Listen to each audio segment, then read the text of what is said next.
Despite individual items that we support, we can't support the budget as a whole because it is the ultimate confidence vote of any opposition party, any MP, is their confidence in the government overall. The budget falls far short of our hopes. Most of the things that were in our pre-budget submission were at least mentioned. To say, we said this is the budget where we want to at long last see the Canada Disability Benefit. It's there, but it's checkbox politics. Check. But then you look at the details and say, what, $200 a month?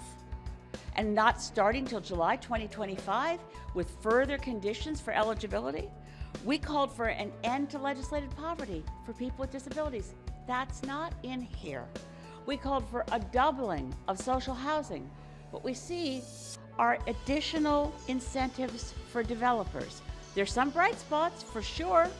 Pleased to see the connection between access to public transit and where housing will be placed in places that have existing infrastructure, but it's not meeting the moment. We need transformative, dramatic changes to our society to be able to afford the things we need.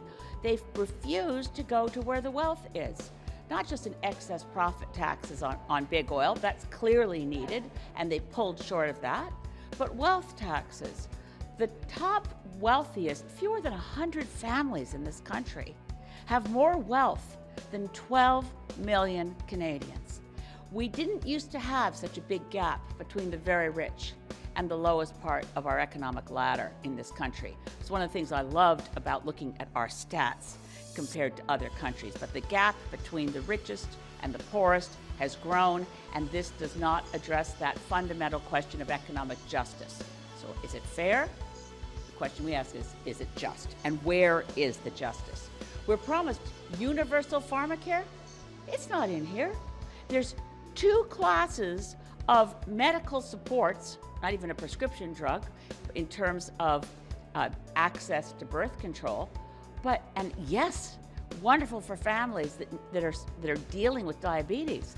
But universal pharmacare will save our country billions of dollars by having the market for 40 million Canadians to look eye to eye with Big Pharma and negotiate for a decent reduction in the price for the obscene levels of profits that pharmaceutical companies get off each little pill that costs them almost nothing. They can charge whatever they want.